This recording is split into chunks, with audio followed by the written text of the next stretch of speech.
Good morning all.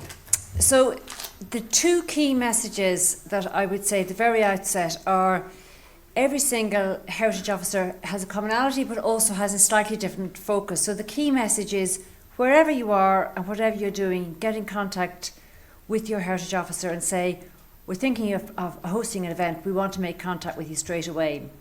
And the other key thing I would say, as a heritage officer looking at Heritage Week and having been in the privilege of being to so many events over the years, I would sum up Heritage Week by saying you can either get to see things that you can't get to see other times of the year, or you can get to see places with people who can give you an insight that you mightn't get another time of the year. So it's not just it's not just a question of saying this facility is here and you can come and explore it. It's the addition of having somebody who's able to give you an extra perspective on the site, or sites that are very often not accessible for the rest of the year, that you can get in to see them. So to me, that's what makes Heritage Week very special. Then, of course, there's the other dimension of going with other interested people. And I think that that's tremendously important as well for people who are hosting events. Very often I find people are working on projects across the county, they're really interested in their own area, and actually holding a Heritage Week event. Some of you I know would be looking at this as a grand criterion, thinking, oh, we've got to do this. But actually, the feeling of other people are really interested. I've made connections with new people, or people might have travelled from other counties or from different parts of your county to share your project and think, actually, what you're doing is really rewarding.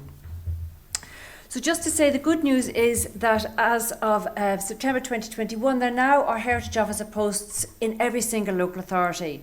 So it means that when you contact your local authority, you can look up on the Heritage. I hope you all know your Heritage Officer, but if you don't, look up on the Heritage Council website, get your local Heritage Officer details, contact them and say hello.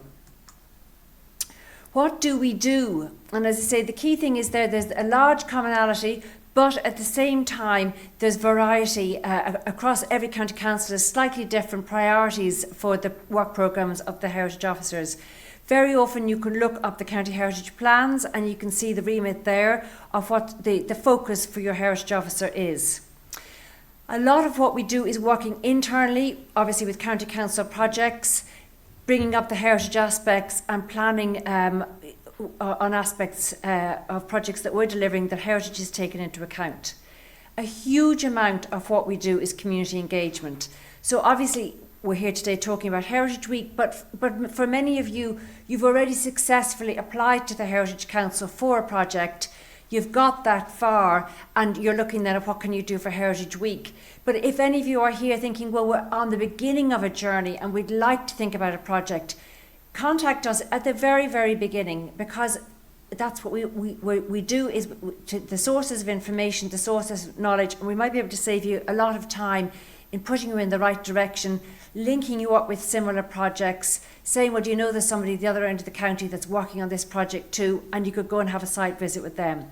So that's a hugely important part of what we do, is trying to help you in your journey when you're planning events and projects.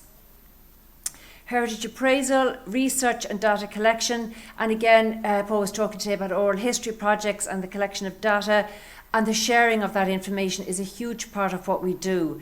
Every time you go out to a community meeting, every time you go out and you start a new project, new information is coming in. How do we collate that and make it available and make it accessible? And again, that's a lot of what we do. So again, if you're interested in a project, we should be able to point you in the right direction. Public relations, public consultation, strategies, policies, projects, all that's in the mix of what we're doing all the time. Now, the reason we've put down a lot of the programmes that heritage officers are involved in across the country, because it might also make you realise maybe there's other connections that your project can link into, or that you might think there'd be an interesting partnership with. So we've mentioned the county heritage plans, the community monuments fund. There's a huge amount of focus on this at the moment, and it's all about conserving archaeological sites in the county. So again, if there's an archaeological site of interest in your area, get in contact with us. The Decade of Centenaries, we are in the final year, and again, a lot of programming is already planned for this, but again, if it's an area that you're interested in, get in touch. Many counties, not including Offaly, in this situation are registered with the Irish Wall Towns Network. Some counties have a whole range of Wall Town programmes, and again, a lot of them host Heritage Week events. Historic Towns Initiative, again, that's a huge programme that the Heritage Council rolls out, and again, a lot of those projects will be looking at Heritage Week events.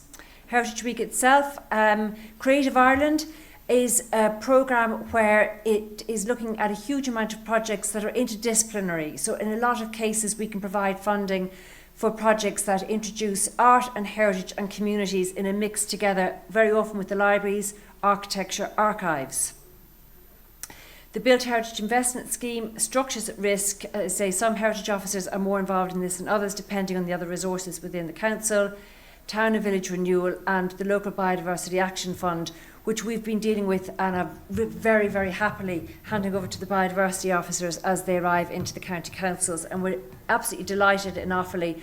Ricky Whelan is our biodiversity officer. He's in place over a month now, and it's fantastic to have the base of heritage expertise broadened within the county councils. So with National Heritage Week, then what is our role? So a huge amount of what we do is helping to sit down with groups to plan events. And a lot of the advice you've been given today is coming from experience over many years. But it's, I suppose, hugely helpful in a local context, you know, to find out about the radio stations or the newspapers or, you know, signposting or groups or speakers or who might be able to come, what experts might be available to come in to work with you. A huge amount of work that we actually do is also helping within the county to plan the 9 days, because we're going to find out what date the Shinrone talk is on, because you know there's not going to be any point in say schedule a big event in Burr the same day as you know the Shinrone Hurl event is going to be on, because so many people are going to want to go and hear Paul Rice speaking about that. So at the same time, Offaly is very diverse. You could have something huge in Edenderry, something in Shinrone isn't going to impact on it. But we try and put the programme over the 9 days. So before people register online, very often they'll be talking to me and they'll say, well, look, we could go for Tuesday or Thursday night. I say, well, look, there's already 2 things on in for Ban on Thursday night, so why don't you go for something, you know, on a different night of the week? So it's to try and make sure that we have programming over the 9 days. Now, it depends on your county. Some counties are huge and it's, you know, not necessarily going to have the same impact. But I know that a lot of people do find that helpful, just to be able to get a feel, because a lot of the events, once they're registered, it's too late. You know, you're not necessarily going to know what's coming down the line. The Heritage Week portal, it's very straightforward, but as you say, everything's always easy once you've done it a couple of times. So sometimes it's just easy just to pick up, you know, to the Heritage Officer and just say, look, just want to double check what this means, or what do we do about this? There's no problem with us giving advice on that. Funding can come from a whole variety of sources. So again, funding options, get in touch, discuss what's available within the county. And as was mentioned earlier on, the merchandise comes to the County Council heritage offices, and then we distribute it again through the county. So if you feel at this stage that you know that you want to have bunting, or you've got flags last year and you want to kind of use more of that, you know, you can send in an email this afternoon and just say, look, can you book this for me? Because we'll get a message from the Heritage Council saying, how much material do you want? So we're saying, well, I think this is probably about right. But if we say, well, actually, because we had the workshop in Tullamore, we've actually got an order coming in now that this is what we know the groups want. So the sooner you can communicate with us what you'd like, the sooner we can make sure we get the right amount of material. And as Catherine was saying, we're not going to be ordering in bulk and then have material sitting there. We want to keep things streamlined. We want to reuse the merchandise from year to year. So check whoever took home the cardboard box at the end of last year, what have they got in it? Can it be taken out and reused? So when we were looking at this presentation as heritage officers, and there was a presentation given in Clonmel previously, we did touch base with heritage officers all over the country, and we know there is a variety on how the supports are provided. Some county councils do have Heritage Week grant schemes, so some councils will either put out on social media, or if you're on their mailing list or whatever it is, and they'll say, look, there's a call out for if you're having an event for Heritage Week in this county, we can support you in this way. We don't have that in Offaly, but however we do have other funding mechanisms. again, so get in touch early and say, look, we'd really love to run this event, but if we could have a bit of support towards a bus, or could there be something towards a speaker's fee, or whatever it is. If we're working with you throughout the year and we know what you're doing, don't ring us the week before, please.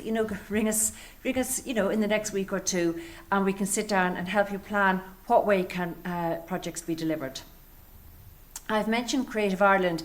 Again, that project is throughout all of Ireland, and there's quite a lot of funding coming through that stream, and it's very much emphasising on community engagement and bringing a creative approach to heritage events. So if you're thinking of having an art element to your Wild Child Day, or if you're thinking of having any sort of talk which includes an artistic or creative element in it, get in touch again with your Creative Ireland coordinator. Again, there's a lot of community calls for those Creative Ireland schemes, so you might have missed it for this year, but you could look at it for next year and just be alert to what your Creative Ireland team are doing. And again, very often, and in a lot of cases, the Heritage Officer is on the Creative Ireland team. Just Google, whatever county you're in, who's the Creative Ireland coordinator, send them an email and say, we're thinking of organising an event. How do we connect in? How's the programme working in this particular county? It's always worth asking. And then there's, in a lot of county councils, the community sections of the county councils will run community schemes. So if you're a community group or you're inviting in a community, but the main thing is, I would always say, is it's our job to navigate for you. We know how our councils operate. So if you contact me and say, this is the event we want to run, I'll say, oh, that's great. I'll go up and check in community because they're running a programme that would suit this grant scheme, or Creative Ireland will be able to support it here. So don't feel you have to read up on every single grant scheme in the entire county. If you contact the Heritage Officer, we should be able to navigate to say this is where the support should be available for you, and to put you in contact with the relevant programme. Now, again, Ronan mentioned about the media and the promotion, and in Offaly, we do have a printed guide, and the feedback that we get on it is huge. People turn up to events with the guide in their pocket, they've got post-its on it, they've got notes, we get really positive feedback on having a printed guide. And obviously, we touch a lot of other counties, and lots of other people might want to go to other counties, but a lot of people do take a lot of that focus for the 9 days and explore their county. They literally go through, and we all know, a lot of us, we're looking at computer screens for a lot of the day. There's something very nice about, picking up your brochure and sitting down in the evening time with a cup of tea and going through and marking off everything that you want to go to. Of course, the web portal is there as well for people who want to work that way, and you can do your plan your week on the website as well. But I do find the feedback on the printed guide is really positive. So we will be doing printed guides, and a lot of counties will be. So again, that just does mean, if you just remember what was put up earlier on about the 14th of June, making sure that your event is posted in time. Obviously, you've got a lot more time afterwards, but if you're going to have a printed guide, you're going to miss your deadline. So again, get in touch, find out what your county is going to be doing on that. Also, there's huge variety in the local newspapers, absolutely huge. Some newspapers you send in, a press release, and you'll get it boxed back up, with a price for an ad, and they'll work that way. Other people, will be delighted to get in an article and will print it. So again, it is worth your while touching base with your Heritage Officer. Sometimes some Heritage Officers will have an arrangement with the local newspaper. They'll take a block to profile events. Very often the newspapers will say, well, look, we'll print a guide, to events in the county, but we want a lead article, we want a kind of a hero article. So if you've been in contact with your Heritage Officer and have gone through the event with them, and they might say, well, look, that would be the perfect, hero story that we could lead out with on that. Again, we would work a lot with Midlands 103, and we would profile events that are coming up through the radio station. So again, Midlands 103 covers a whole range of counties. So we would work with Westmeath and with Laois Heritage Offices to say, right, well, as the three of us together, we'll talk to the radio station. So it's not Offaly trying to shoehorn in some events in one section, so they can cover the events in the three counties. So it's worth just tying into the coordination of that as well. There was a lot of focus earlier on your social media, and again, if you just get in contact with your heritage office and say, look, are you following us and we're following you, so we can see the cross postings, tag each other. And also, it's never any harm, it can be a busy day for anybody to send an email and say, look, we're posting up about an event, can you share it, and just make sure that the heritage officer knows that you are profiling your events, and to cross-reference to make sure that they're being shared there as well. So just a reminder there about the early uploading to heritageweek.ie, so that we know about it in time. So don't just, obviously it's great to upload it to Heritage Week as of May the 2nd, but it's also worth, getting in contact directly with the heritage officer to discuss how you can do joint delivery. So I mentioned the merchandise, and again, please make sure that you kind of keep tabs on it.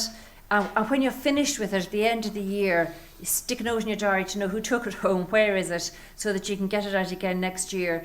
I mean, in the olden days, there was sort of rebranding on a regular basis. We're really focusing now on looking at the sustainability of each event and seeing how can we manage to do this. And then, as I say, thinking now, what do you want? But, between the range of what's available and getting your order into your heritage office, so we know what to order for you.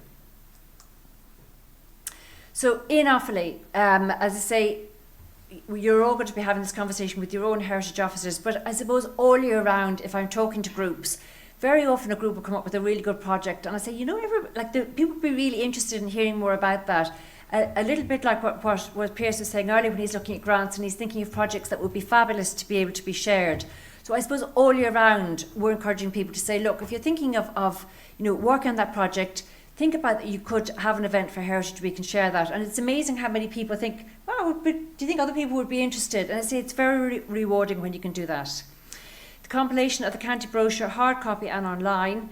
And then obviously we would distribute that to people that are on our mailing list, but also through the libraries and the county council offices and so on. Local radio, social media, and I think we covered all of those in the main ones. But that's the focus that we do in Offaly, but as I say, that's not the same in every other county. So communicate. And then I know that there's a session after lunch talking about the Heritage Awards, but it is a big part of what we also do in Offaly is encouraging people. And again, it's one thing to get the courage to have a Heritage Week event, and it does take a bit of courage if you haven't done it before. But then it's another thing to put yourself forward for an award.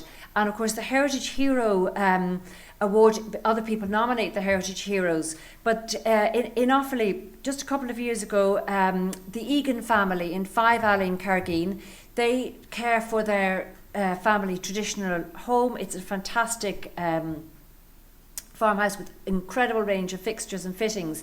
And they just contacted the Heritage Office about 6 or 7 years ago, and they said, oh, we've got a house that was thatched and we've got some bits and pieces in it. And I'm like, okay, that's great. But then I was talking to the conservation officer and I said, well, look, I'm going to Birr, so I'll pop in and see them on the way to Birr. And when I called in, I was like, gee, this is no ordinary fixtures and fittings. So an extraordinary care and content and story there. And because of another Heritage Week event, where Ballybritton Castle had invited Claudia Kinmonth, many of you might know her book on Irish country furniture, but because we had been to that event, at another Heritage Week event, we thought, God, Claudia is the person that we need to contact. And as a result of that, the Egan family have done a lot of work looking after their home place, but also they've really shared it during Heritage Week. So anyway, the entire family won the Heritage Heroes Award and went on to be featured on Nationwide. And it's amazing that the lift that it's given, not just to the Egan family, but to the whole of Offaly, because so many people would have connected with the family to really feel, wow, the recognition is really fabulous. So I think it's really important to say that the awards, sometimes when you finish Heritage Week, everybody's kind of a bit exhausted. You kind of think, well, that's the agenda, we've kind of finished, the programme there. But just to think about the specific awards that are coming up and to think about entering, it's such a positive experience. So the last slide here is quite funny actually, because we have a 17th century glass furnace in Nishinrone.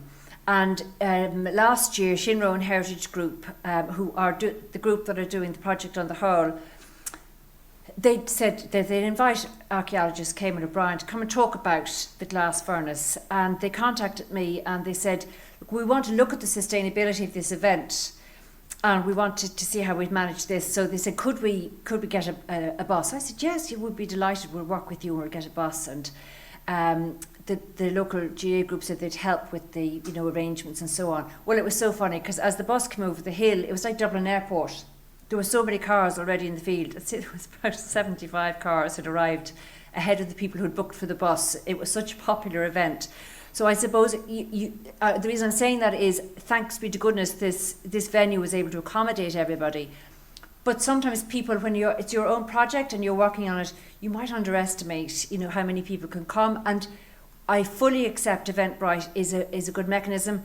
I think we all know in local communities, a lot of people, a huge amount of the projects, if it's an embedded part of your local community, people are going to look at 6 o'clock and say, yeah, I got through my work, I heard about that event, people were talking about it locally, I'm going to pop down and go to it. And not everybody's going to book. So always to prepare for that aspect of it as well. And the best of luck with it all.